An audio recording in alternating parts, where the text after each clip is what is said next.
नमस्कार बच्चों। फिर बहुत दिनों के बाद में मेरा आपसे फिर शैक्षणिक दृष्टिकोण से मिलना हो रहा है।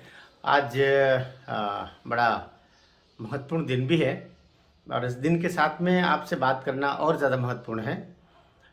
हम हिंदी के विभिन्न कालों पर चर्चा करते रहे हैं और हमने कभी भक्ति काल की बात की, हमने आधुनिक काल तक पहुंचने की बहुत सारी प्रक्रियाएं जो होती है वहां तक हम गए थे, लेकिन आधुनिक काल का एक सिलसिलेवार वर्णन नहीं हुआ था।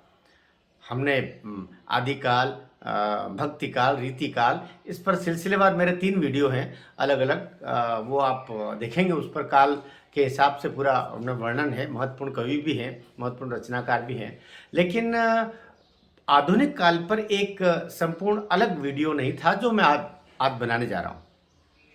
बच्चों, आधुनिक काल जैसे नाम से ही स्पष्ट है कि यह हिंदी का आधुनिक साहित्यिक काल है। आधुनिक साहित्यिक काल का आशय ये हुआ कि वे रचनाकार जो आधुनिकता से ओतप्रोत और वैज्ञानिक वातावरण में रहते हुए वर्तमान सम्मत साहित्य का रचाव करने वाले रचनाकारों का इसमें समावेश है। तो ये कौन कौन हैं और इनकी क्या प्रवृत्तियां हैं, ये कब से आरंभ माना जाता है, आधुनिक काल के कौन प्रमुख कवि हैं, या कवि के अतिरिक्त इसमें कौन कौन सी अन्य विधाएं शामिल हुई है, आधुनिक काल को आधुनिक काल क्यों कहते हैं, आधुनिक काल का आरंभ कब से मानते हैं, और अनंतर जो बातें हैं, प्रवृत्तियां हैं, उन सब का समावेश आज के इस वीडियो में हम करने जा रहे हैं। पहले बात करते हैं आधुनिक काल किसे कहते हैं, हिंदी साहित्य का आधुनिक काल किसे कहते हैं। हिंदी साहित्य का आधुनिक काल वह काल है जो रीति काल के या श्रृंगार काल के ठीक बाद में इसका आगमन होता है और जो अभी तक अनवरत है। यह काल वर्तमान में भी नियत है, चल रहा है। इस काल को आधुनिक काल कहते हैं। अब रीति काल की बात करें तो रीति काल हम संवत के दृष्टिकोण से देखें, सन के दृष्टिकोण से देखें, संवत सदैव 50 साल आगे चलता है, इसका ध्यान रखना आप लोगों को। तो जो 1850, फिर 1950, 2000 के बाद का, तो 1850 से अब तक का जो काल है वह हिंदी साहित्य का आधुनिक काल माना जाता है। 1850 के लगभग ही बहुत हिंदी में उथल पुथल हुई, क्योंकि समाज में अगर कोई उथल पुथल होती है तो स्वाभाविक रूप से साहित्य में उथल पुथल होगी, और साहित्य की उथल पुथल समाज की उथल पुथल का कारण भी बन जाता है, और समाज की उथल पुथल का कारण तो साहित्य में होगा ना होगा। इस प्रकार से 1850 के ठीक बाद में आज़ादी का जो प्रथम बिगुल है वह बजा। 1857 की क्रांति हम जानते हैं, उसको क्रांति बोलते हैं, यद्यपि वो 1857 की क्रांति नहीं। 1857 में आज़ादी, भारत की आज़ादी का, भारत माता को गुलामी की बेड़ियों से मुक्त कराने का पहला आंदोलन आरंभ हुआ था। झांसी की रानी लक्ष्मीबाई, तात्या टोपे, नानाजी और बहुत सारे ऐसे जो हमारे सेनानी उस समय थे, उन्होंने अंग्रेज़ों को इस देश से बाहर करने के लिए एक प्राणों को समर्पित करने वाला, प्राण की बाजी लगा करके लड़ने वाला युद्ध लड़ा, और उसमें बहुत सारे हमारे शहीद हुए। झांसी की रानी लक्ष्मीबाई के तो हम कविता ही पढ़ते हैं, खूब लड़ी मर्दानी वह तो झांसी वाली रानी थी, बुंदेलो हर बोलो के मुँह हमने सुनी कहानी थी। तो यह तो है ही, लेकिन अनंतर बहुत सारे, मेरी एक कविता है, गरज उठा पंजाब, हिमालय गर्जा, हरियाणा हुंकारा, ऐसा करके, और हम उन सारे, क्योंकि मैं कविता सुनाने लगूंगा तो फिर ये कविता का पूरा बन जाएगा, इसलिए मैं साहित्य तक इसको सीमित रखना चाहता हूँ। तो 1850 के समय से अब तक, अर्थात हम कह सकते हैं कि ये 170 साल हो गया, 170 साल आधुनिक काल में। हम ईस्वी सन की बात कर रहे हैं, 1850 ईस्वी सन से लेकर के अब तक। 1850 से लेकर के तो 1900 तक 50 वर्ष आधुनिक काल, संक्रमण का काल हम इसको कह सकते हैं। अर्थात हिंदी का मूल साहित्य न आकर के, और उस समय संक्रमित साहित्य, अर्थात बांग्ला से हिंदी में अनुवाद हो रहा था, अंग्रेजी से हिंदी में अनुवाद हो रहा था, संस्कृत से हिंदी में अनुवाद हो रहा था, पर हिंदी का ऐसा मौलिक ठोस साहित्य 1850 से 1900 के मध्य नहीं आया। इस समय अनुदित साहित्य आया।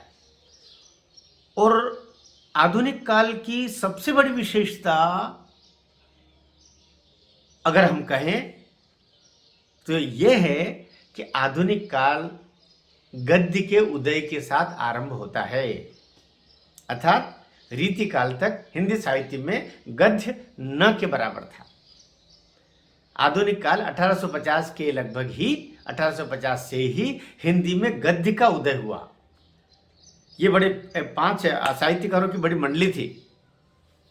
हजारी प्रसाद द्विवेदी, बालकृष्ण भट्ट, प्रताप नारायण मिश्र, ये ऐसे बंधु थे जो निरंतर बड़ी निष्ठापूर्वक हिंदी की सेवा में लगे हुए थे। और भारतेंदु हरिश्चंद्र तो उनका नाम था, भारतेंदु उनको उपाधि दी गई थी, भारत के इंदु, भारत के चंद्रमा। तो इन्होंने अपना सब कुछ होम दिया। भारतेंदु जी ने अपना परिवार, अपनी धन संपत्ति सब कुछ उसमें लगाई। पहले के ज़माने में ऐसी सरकारें तो होती नहीं थी। सरकारें मतलब अभी जैसे स्वतंत्र भारत की सरकार है कि वही हिंदी के पोषण के लिए ये पुरस्कार दे दो, किताबें छपने के लिए पुरस्कार, थोड़ा धनराशि दे दो। उस समय तो जो कुछ करते थे ये लोग अपना सब कुछ होम करके करते थे। तो इन लोगों ने 50 वर्ष लगभग ये अनुदित साहित्य हुआ।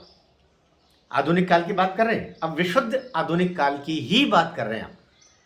और 1850 से 1900 के मध्य बहुत सारा संस्कृत वांग्मय कहते हैं साहित्य, वांग्मय मतलब साहित्य, संस्कृत वांग्मय, बांग्ला, अंग्रेजी, ये 3 का अनुदित साहित्य है। उसमें अंग्रेजी शब्द मैं इसलिए बोल रहा हूँ खास रूप से, अंग्रेजों ने ईसाई धर्म के प्रचार प्रसार के लिए लंदन में, अर्थात ब्रिटेन में कुछ किताबें वे छापते थे ईसा मसीह पर, ईसाई धर्म पर। और वो किताबें यहाँ ला करके टूटी फूटी हिंदी में या अन्य जो तरीके उनके हो सकते थे उसमें ला करके वहाँ से, क्योंकि हमारे यहाँ ऐसा प्रिंट मीडिया न के बराबर था, कोई ऐसा प्रिंटिंग का सिस्टम ही नहीं था, इससे प्रिंटिंग प्रेस ही नहीं हुआ करती थी, ये भी कह सकते हैं हम।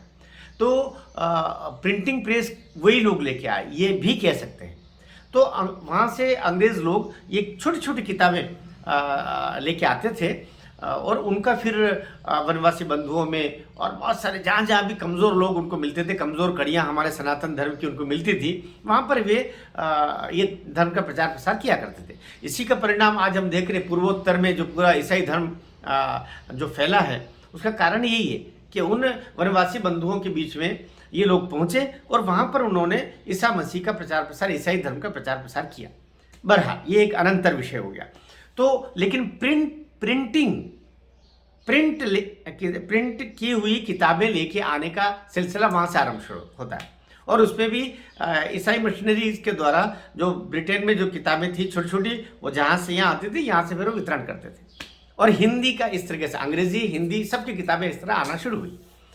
तो उसी से प्रेरित होकर के हमारे हिंदी के इन तपस्वियों ने भारतेंदु हरिश्चंद्र, अगर मैं भारतेंदु बोलता हूँ तो भारतेंदु हरिश्चंद्र, बालकृष्ण भट्ट, प्रताप नारायण मिश्र और बहुत से बंधु थे उसमें।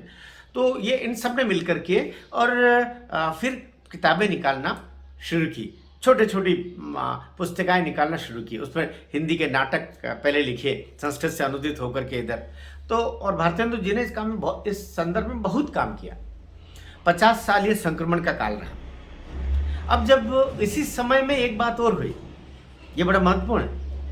इसी समय एक बात और हुई, ये बात हुई कि भारत की आज़ादी का बिगुल बजना आरंभ 1857 का जो प्रथम स्वतंत्रता संग्राम है, जैसे वीर सावरकर जी ने पहली बार बोला कि ये प्रथम स्वातंत्र समर था, अर्थात भारत की स्वतंत्रता के पहला युद्ध हमने 1857 में लड़ा।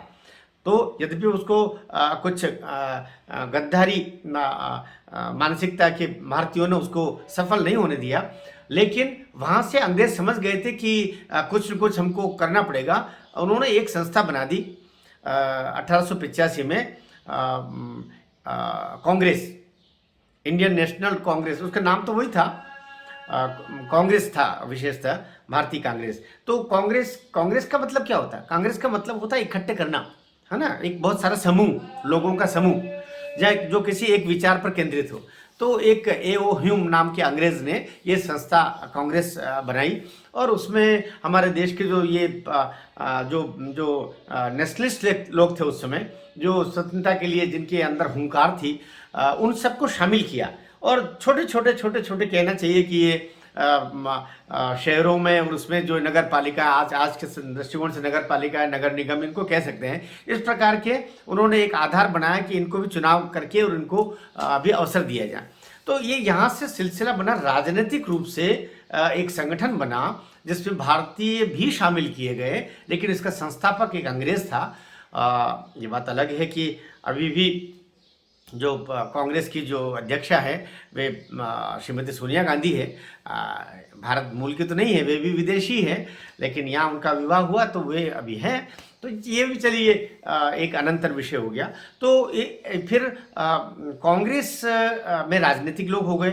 जब हमने आज़ादी की मांग की तो पहली बार ये सवाल अंग्रेजों ने उठाया कि आप आज़ाद होना चाहते हो, लेकिन आज़ाद देश की भाषा होती है, आपकी भाषा कौन सी है? सबने कहा कि किसी ने कहा कुछ, किसी ने कहा बोले हिंदी। ज़्यादातर ये कि ज़्यादातर देश में बोली जाने वाली भाषा हिंदी थी, तो सबने कहा हमारी हिंदी है। तो बोले हिंदी तो मानक भाषा ही नहीं है, क्योंकि किसी भी भाषा को प्रामाणिक भाषा होने के लिए उसकी एक शब्दकोश हो, उसका एक शब्दकोश हो, उसकी एक व्याकरण हो अलग से, उसका कुछ बढ़िया सा लिखित साहित्य हो, वो प्रामाणिक रूप से विश्वविद्यालय में और महाविद्यालय में उसको पढ़ाई जाती हो, एक बौद्धिक वर्ग उसको स्वीकार करे, आकाशवाणी, दूरदर्शन, पत्रिकाएं सब उसको उस भाषा में प्रकाशित प्रसारित हो। ये कहाँ है? तो सभी बगले ताकने लगे। तो यहाँ से सवाल उठा कि हिंदी प्रामाणिक भाषा या भाषा का दर्जा ही नहीं था। 1900 तक तो भाषा के कहलाने के लिए हमारे पास जो 4 मुख्य बातें होती है, हिंदी का अपना व्याकरण नहीं था, हिंदी का अपना कोई शब्दकोश नहीं था, हिंदी का कोई लिखित इतिहास नहीं था, और हिंदी का कोई मौलिक अलग से साहित्य नहीं था। क्योंकि बात यह आती हिंदी की तो बोले कहाँ हिंदी, तो बोले तुलसीदास, बोले वो तो अवधि के, सूरदास ब्रज के, मीरा राजस्थानी की, दूसरे हमारे बिहारी हो गए, हमारे भूषण हो गए, बोले ये पद्माकर, मतीराम, बोले ये बुंदेलखंड के। आपका कहाँ है? कुछ मैथिल के। तो किस्म किस्म की जो बोलियां थी उसमें हम लिख रहे थे। हमारे पास अपनी कोई भाषा, जिसको एक भाषा कहें, जिसको हमने कहा खड़ी बोली, तो खड़ी बोली का आपका साहित्य कहाँ? जिसमें बोले आप बात कर रहे हो उसका साहित्य कहाँ है? तो खड़ी बोली का कोई साहित्य नहीं था। तो बहुत सारे सवाल आए उसमें, और इन सवालों से निकल करके और फिर ये सवाल उठा कि इन जवाब हमको देना पड़ेगा। तो हिंदी बोली कहना चाहिए। 1900 तक हमारी स्थिति ये थी, सच्चाई यही है। और वहाँ से फिर हमने अपने कदम बढ़ाना शुरू किया। वैश्विक दृष्टिकोण से जो प्रामाणिक भाषा होने के लिए जो 4 तत्व होते हैं उनकी तरफ हम बढ़े। इसमें हमारे 2 तपस्वियों ने बड़ा काम किया। मंगल प्रसाद द्विवेदी ने पहली बार इसमें चिंतन करना आरंभ किया, और हिंदी का पहली पत्रिका निकली हिंदी खड़ी बोली में, सरस्वती नाम से छपना शुरू किया। फिर हिंदी का अपना शब्दकोश बनाने की प्रक्रिया आरंभ हुई, शब्दकोश अपना हर बना, हिंदी का अपना व्याकरण बना। ये काम मंगल प्रसाद द्विवेदी जी के निर्देशन में हुआ। फिर बड़ी बात आती है कि हिंदी खड़ी बोली का लेखन कहाँ है, क्योंकि जो भारतेंदु जी ने जो लिखा था वो तो कहीं ना कहीं आपका ब्रज में चला गया, किसका अवधि में चला गया। हिंदी का कहाँ है? तो हिंदी के लिए, विशुद्ध खड़ी बोली के लिए 2 महान साहित्यकार हिंदी में आए। एक आए आपके पद्य में, एक आए गद्य में।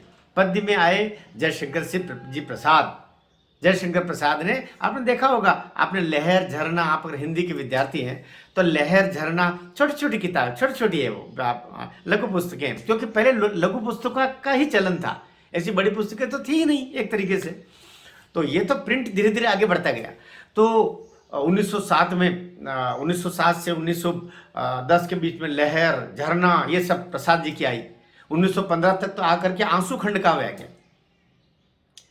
तो यहाँ से प्रसाद ने खड़ी बोली को अपनी हथेली पर लिया, और दूसरी तरफ गद्य के लिए एक बड़ा नाम आया। यद्यपि वो उर्दू में लिखते थे, उर्दू से हिंदी में अनुवाद हुआ, लेकिन खड़ी बोली में पांव जमाने के लिए जयशंकर प्रसाद के साथ में समानांतर रूप से अगर हम गद्य की बात करें तो मुंशी प्रेमचंद जी का योगदान को कोई बिसरा नहीं सकता, कोई भुला नहीं सकता। तो ये नदी के दो किनारे थे, एक पद्य को संभाल रहा था हिंदी की, एक गद्य को संभाल रहा था। हिंदी खड़ी बोली में गद्य लेखन के दृष्टिकोण से बाकी लोग बहुत बाद में प्रविष्ट हुए। हमारे प्रसाद जी ने बहुत लिखा, तितली और बहुत सारे बाद में तो उन्होंने हमारा जो हिंदी का जो भारत का जो इतिहास है उसमें ध्रुव स्वामिनी जैसा नाटक उन्होंने लिखा, और विक्रमादित्य से लेकर के और अनंतर जितने भी हमारे राजा हुए सबके जीवन को लेकर के और भारतीय इतिहास का गौरवपूर्ण वर्णन अपने अपने नाटकों में प्रसाद जी ने किया। तो जयशंकर प्रसाद हिंदी खड़ी बोली, पद्य और गद्य यूँ देखो तो दोनों किनारे संभाल रहे थे, लेकिन एक गद्य, विशुद्ध गद्य के लिए एक बड़ा नाम आया जो तत्सम शब्दावली का नहीं थे, वे उर्दू शब्दावली को लेकर के आए और उसका अनुवाद खुद ही करते थे। और मैं ये बात बोला करता हूँ कि मुंशी प्रेमचंद जी के कारण हिंदी को बहुत लाभ हुआ, लेकिन थोड़ा नुकसान भी हुआ। आप कहेंगे नुकसान कैसे हुआ? नुकसान ये हुआ कि जो भाषा प्रसाद की थी, पंत की थी, निराला की थी, महादेवी की थी, जयशंकर प्रसाद के साथ में अनंतर महर प्रसाद द्विवेदी की थी, आचार्य शुक्ल की थी, डॉक्टर नगेंद्र की थी, वो भाषा जो हमारी संस्कृत के गर्भ से निकल करके हिंदी का प्रांजल रूप था, उस भाषा को उर्दू का समावेश करवा करके और मुंशी प्रेमचंद जी ने कहीं उर्दू का को एक आधार दे दिया। उनके समानांतर, उनके अतिरिक्त ऐसा कोई सशक्त साहित्यकार नहीं था गद्य का जो ऐसा कर पाता, लेकिन वे उनकी कृतियां अनमोल हैं। मुंशी प्रेमचंद जी की कृतियों का केवल ये उर्दू वाला पक्ष को अगर न देखें तो वे अनमोल हिंदी साहित्य के हीरे हैं हमारे, कह सकते हैं। लेकिन वे तो आज की गुलाम पाकिस्तान में पैदा हुए थे, उस समय तो भारत एक था, तो लाहौर का जो असर है भाषा का वो उनके ऊपर आया, मुस्लिम संस्कृति का उनके ऊपर आया, और वो खुद कहते थे। मुंशी प्रेमचंद जी ने तो कई जगह स्वयं कहा है कि मैं उर्दू में ही मेरी मातृभाषा रही है, इसलिए मैं उर्दू में ही सोचता हूँ और उर्दू में ही लिखता हूँ, और फिर अपने स्वयं ही हिंदी में अनुवाद करता हूँ। अब चूंकि उनकी भाषा हिंदी नहीं थी, मातृभाषा हिंदी नहीं थी, बाद में थोड़ी बहुत उन्होंने जो सीखी तो वे स्वयं के अनुवाद में भी उर्दू के शब्दों का अधिकांश प्रयोग करते थे। परिणाम स्वरूप हमारी जो हिंदी प्रांजल रूप था, जो महर प्रसाद द्विवेदी की थी, जो निराला की थी, जो पंत की थी, जो जयशंकर प्रसाद की थी, वो उस भाषा के समानांतर एक भाषा और साथ साथ हिंदी में शामिल हो गई। भाषा का प्रदूषण तो हुआ, शब्दों का प्रदूषण हुआ, शब्दकोश में यद्यपि वृद्धि हुई, किंतु उसमें हमारे घालमेल हो गया कुल मिलाकर के। तो लेकिन हमारा जो विपुल साहित्य है खड़ी बोली का वो बढ़ा। तो इस प्रकार से हिंदी का एक व्याकरण बन गया, हिंदी का एक शब्दकोश बन गया, हिंदी का खड़ी बोली का पृथक मौलिक साहित्य आना आरंभ हुआ। और एक और काम जो एक इसके लिए आवश्यक था कि आपका लिखित साहित्य होना, प्रामाणिक भाषा के लिए। मैं आपको भाषा की बात भी कर रहा हूँ, हिंदी भाषा की। बोली और भाषा में क्या अंतर होता है? बोली में ये चारों चीजें नहीं होती, या होती तो बहुत आरंभिक रूप में होती, प्रामाणिक नहीं होती। लेकिन भाषा के लिए चारों चीजें होती है। उसका अपना शब्दकोश होता है पृथक, उसका अपना व्याकरण होता है पृथक, उसका एक लिखित इतिहास होता है, और उसका मौलिक साहित्य होता है। तो अभी भी लिखित इतिहास नहीं था। 1910, 11, 12, 15 1920 1921 में जाकर के हिंदी साहित्य का पहला लिखित इतिहास आया। और ये काम एक और हिंदी के तपस्वी साहित्यकार ने किया, जिनका नाम हम बहुत आदर से आचार्य रामचंद्र जी शुक्ल के रूप में जानते हैं। आचार्य रामचंद्र जी शुक्ल ने पहली बार प्रामाणिक रूप से हिंदी साहित्य का इतिहास लिखा और उसमें 1000 वर्षों का अध्ययन समावेश है। और हिंदी को सन 1000 से लेके वे आगे बढ़े, सन 1000 से लेके सन 2000 अर्थात 1000 वर्षों का हिंदी साहित्य का इतिहास उन्होंने लिखा। और उसी में वे आदिकाल, फिर आपका भक्तिकाल, फिर रीतिकाल और 1850 के बाद में आधुनिक काल, चाहे काल विभाजन भी, और सबसे अधिक प्रामाणिक काल विभाजन आचार्य रामचंद्र जी शुक्ल का ही माना जाता है। और लोगों ने भी किया, डॉक्टर नगेंद्र ने किया, हज़रत प्रसाद द्विवेदी ने भी किया, बहुत सारे विद्वानों ने किया। लेकिन जो पुस्तक हिंदी साहित्य का इतिहास की सामान्यतः हर पुस्तकालय में यह पुस्तक होती है, वो आचार्य शुक्ल की हिंदी साहित्य का इतिहास की पुस्तक ही होती है। अन्य भी होती है, लेकिन ये हर जगह मिलेगी क्योंकि इसको ज़्यादा प्रामाणिक माना गया। तो आचार्य शुक्ल ने 1921 में जाकर के, जो बोली को भाषा होने की पहले बड़ी शर्त होती है कि उसका लिखित इतिहास होना चाहिए, इस इतिहास की पुस्तक का हिंदी साहित्य का इतिहास करके पहली बार पुस्तक लिखी आ गई। तो चारों विशेषताएं हो गई, अर्थात हमारा एक व्याकरण हो गया हिंदी का पृथक, हमारे पास में और भी आ गए थे तब तक, केवल एक ही नहीं, बहुत सारे शब्दकोश आ गए। हिंदी का पृथक शब्दकोश आ गया, हिंदी की पृथक व्याकरण आ गई, हिंदी का लिखित इतिहास आ गया, और हिंदी का विपुल खड़ी बोली का साहित्य आ गया। क्योंकि हमने कहा कि खड़ी बोली हमारी मानक भाषा है। अन्य भी साथ में हो, अन्य तो चल सकता है, लेकिन मानक एक होगी जिसको मैं बोल रहा हूं और सामने वाला भी वही समझ रहा है। अगर मैं कहता हूं पुस्तक, तो पुस्तक का जो अर्थ मैं समझता हूं, सामने वाला भी वही समझे, लंदन में बैठा हुआ भी पुस्तक का अर्थ वही समझे, अमेरिका में बैठा हुआ भी वही समझे, और खरगोन में बैठा हुआ भी वही समझे। आप जहां बैठे हो वहां भी पुस्तक का अर्थ वही समझे जो पुस्तक का अर्थ होता है। इसको बोलते हैं शब्द की प्रामाणिकता। तो ये प्रामाणिक किया, जिसको बोलते हैं मानक अर्थ, मानकीकरण, इसको बोलते हैं शब्दों का मानकीकरण। तो इस प्रकार से ये चारों विशेषता हमारी पूर्ण हुई, और हिंदी साहित्य का हमारा ये जो एक बड़ा काम था, जिसके लिए कहा गया आपकी अंग्रेजों ने कहा कि आपकी भाषा कौन सी होगी, हमारी भाषा हिंदी बोली, कौन सी मानक रूप, खड़ी बोली की चारों विशेषता है जहां जाकर के हम उत्तर देने की स्थिति में आए। तो जहां राजनेता जो काम नहीं कर सकते, वहां साहित्यकार काम करते हैं। इसलिए सदैव राजनीतिक शक्तियां जहां कमजोर पड़ती हैं या निरुत्तर हो जाती हैं, साहित्य वहां जवाब देता है। एक किस्सा तो बड़ा विख्यात है ना। एक बार देश जब आज़ाद हुआ तो दूसरी बार जब लाल किले पर जवाहरलाल नेहरू जी ध्वज फहराने के लिए, तिरंगा फहराने के लिए ऊपर जा रहे थे, तो उनके लाल किले पर जब सीढ़ियाँ चढ़ रहे थे तो उनका पाँव लड़खड़ा गया। जवाहरलाल नेहरू का पाँव लड़खड़ा गया। हम कवि सम्मेलनों में इस किस्से को अक्सर सुनाते हैं। उनका पाँव लड़खड़ा गया तो पीछे राष्ट्रकवि रामधारी सिंह दिनकर चल रहे थे। उस समय वे राज्यसभा के सदस्य थे और बड़े कुल मिला के बड़े सहयोगी भूमिका में थे। उस समय के बाद में राज्यसभा के सदस्य बने, लेकिन वे वहाँ पर थे। तो उन्होंने कहते कि जैसे जवाहरलाल नेहरू का पाँव लड़खड़ाया और लड़खड़ाने लगे, तो दिनकर जी ने उनको सहारा दिया और नीचे वे गिर न पड़े, उनको सहारा देकर के वापस खड़ा किया। तो तुरंत पलट करके और जवाहरलाल नेहरू दिनकर जी को कहते हैं कि दिनकर जी, आपने मुझे सहारा दिया, अन्यथा तो मैं गिर जाता। जो उत्तर दिनकर जी ने दिया, दिनकर जी ने बोले, राजनीति जब भी लड़खड़ाएगी, साहित्य ही उसका सहारा बनेगा। बड़ी बात बोले, ये आज भी लागू होती है।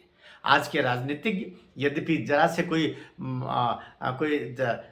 छोटा मोटा पद मिल जाता तो ऐसे पगलाए, और कवि भी, साहित्यकार भी ऐसे पगलाए के उनके बिल्कुल हाथ जोड़ के सामने खड़े हो जाते हैं। न तो साहित्यकार को ऐसी चरणम शरणम गच्छामि की स्थितियां करनी चाहिए, और न ही राजनेता को उनके सम्मान में, साहित्यकारों के सम्मान में कोई कमी या थोड़ी कृपणता जैसा भाव रखना चाहिए। उनका साहित्यकारों का सम्मान जिस समाज में, जिस राष्ट्र में नहीं होता है, वह समाज और वह राष्ट्र ज़्यादा दिन जीवित नहीं रहते, ऐसा कहा गया है। इसलिए साहित्यकारों का सम्मान अवश्य होना चाहिए, समाज में भी और साथ ही राजनीति के क्षेत्र में भी इसका होना चाहिए। तो ये काम हुआ। अब कुछ बातें मैं और इसमें बहुत महत्वपूर्ण बातें जो है वो मैं जोड़ना चाह रहा हूँ।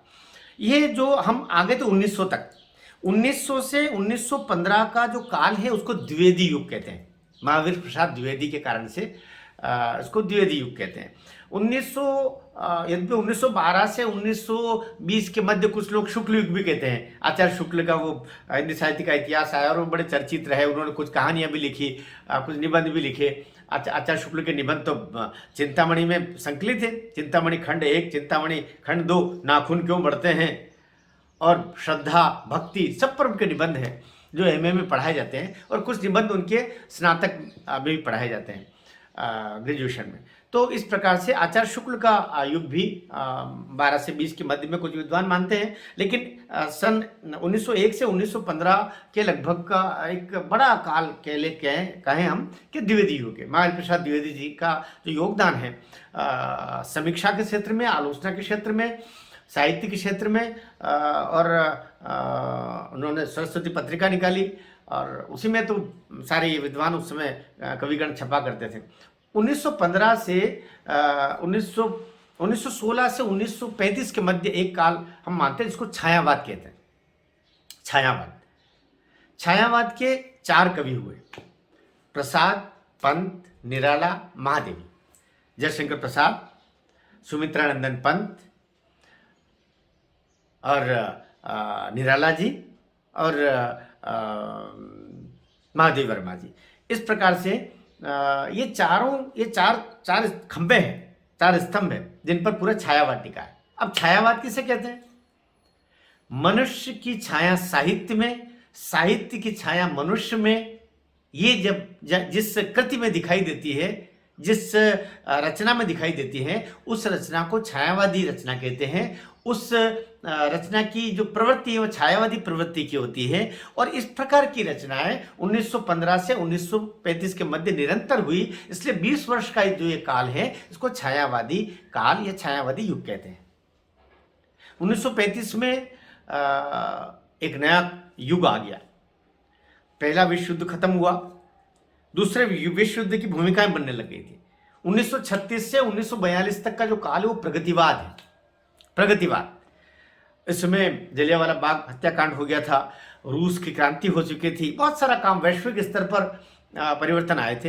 तो इस समय का जो काल है, इस काल में 1936 से 1942 प्रगतिवाद यानी हम कहें, आप ये सवाल अक्सर ही आता है, प्रगतिवाद कैसे कहते हैं? एक उत्तर समझ लीजिए, राजनीति में जो मार्क्सवाद है, साहित्य में वही प्रगतिवाद। कहते हैं प्रगति, लेकिन ये प्रगति किसकी? ये प्रगति हमारे जो मूल्य अब तक है उससे परे अन्य को सोचना, परंपरागत मूल्यों को न मानना।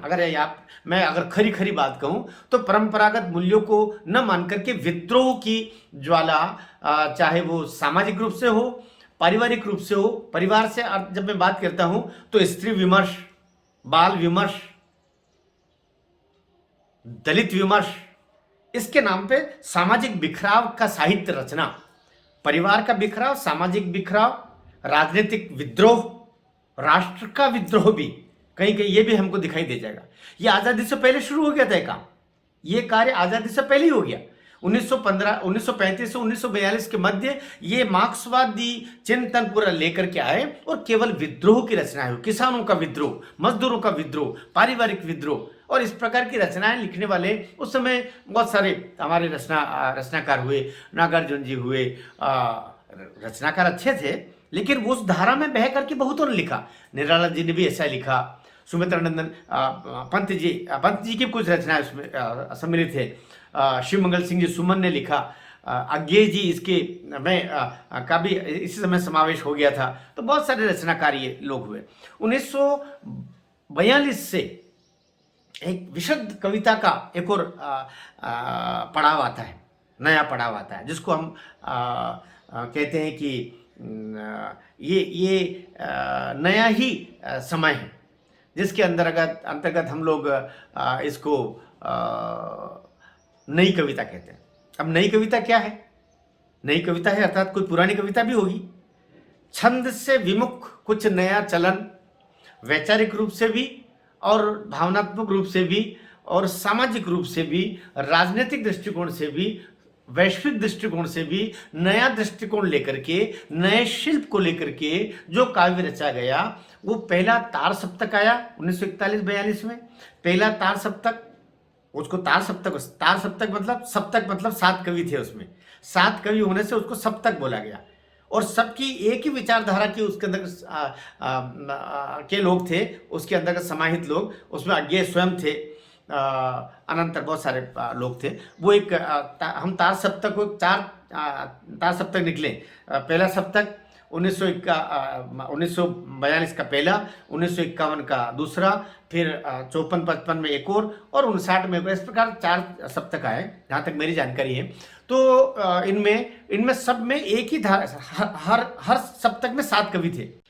इस प्रकार से ये आज तक भी मतलब 1960 से बाद की में भी बहुत सारे कविताओं के 50-60 आंदोलन जिसको लग रहा है वो अपने हिसाब से सब अपने अपने करते चल रहे हैं और उनके नामकरण उनका हो रहा है। गद्य में भी ये हालत है, पद्य में भी ये हालत है। अभी तक तो कविता भी नई कविता थी, अब नई कहानी और नया नाटक और बहुत सारा यूँ कहना चाहिए कि मुझे तो लगता है कि हिंदी का प्राध्यापक के नाते कि उसके बाद से हिंदी को जानबूझ करके एक अहम का शिकार करा दिया गया। हर रचनाकार को एक घमंड कहीं शामिल हो गया और उसमें बिखराव जैसा लाया गया।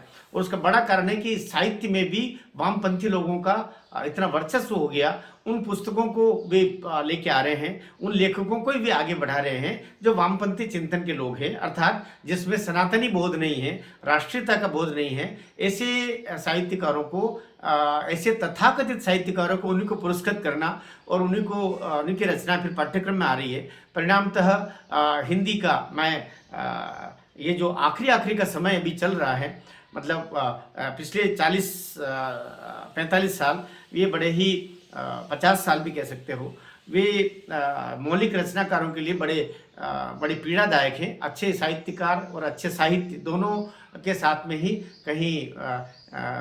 कहीं वे प्रताड़ित हैं और ये शासन की तरफ से ये जिम्मेदारी बनती है कि अब इसमें वापस उनकी पड़ताल हो और अच्छे साहित्य और अच्छे साहित्यकार दोनों को ही सम्मान समाज में प्राप्त हो। इस अपेक्षा के साथ में आधुनिक काल का ये जो वीडियो है मैं समाप्त करता हूँ। आपको अंततोगत्वा कई बातें, क्योंकि मैं हिंदी विभाग का विभागाध्यक्ष के साथ ही प्राध्यापक रहा हूँ 28 साल तक, तो मेरे मन में जो बातें थी, अब मैंने स्वैच्छिक सेवानिवृत्ति ले ली। मैंने स्वयं ने ही 3 वर्ष पहले प्राध्यापक हिंदी के पद से मैं सेवानिवृत्त हो गया हूँ। शासकीय स्नातकोत्तर महाविद्यालय खरगोन में विभागाध्यक्ष रहा और प्राध्यापक रहा हूँ कई सारे महाविद्यालयों में। और पिछले 2 माह से एक स्वतंत्र लेखन, स्वतंत्र जीवन, स्वतंत्र सोच, स्वतंत्र वक्तव्य जो मुझे लगता है मैं आज की पीढ़ी और समाज को देते हुए अपने शेष जीवन को इस प्रकार से सार्थक करना चाह रहा हूँ। ये बातें कहीं हो सकता है आपको खटकती हुई लग भी सकती है, क्योंकि हम परंपरागत रूप से जो सुनते आ रहे हैं उससे पृथक कुछ अन्य सुनते हैं तो हमें खटकाव पहले होता है। तो आपको कहीं ऐसा लगा हो तो उस पर आप पुनः एक बार चिंतन करें। मैं विश्वास करता हूँ कि एक बार चिंतन करने के बाद में आपको वे सभी बातें सहज, सरल और बहुत गम्य लगेगी और आप उनसे सहमत भी होंगे। अगर सहमत होते हैं, थोड़े समय बाद में भी होते हैं या तुरंत होते हैं, तो इस वीडियो के आखिरी में आप उस कमेंट में अवश्य लिखिएगा। और चूंकि ये मेरी चैनल है, इस चैनल में निरंतर मैं अच्छी कविताएं, अच्छा साहित्य और हमारे अच्छे लोगों की बातें, अच्छे लोगों के वीडियोस इसमें लाने का प्रयास करता हूं। स्वयं भी ये काम करता हूं। तो इस चैनल को भी आप सब्सक्राइब भी करें और लाइक भी करें और इस वीडियो को विद्यार्थियों में खास तौर से खूब आप शेयर करें तो ये अच्छा रहेगा।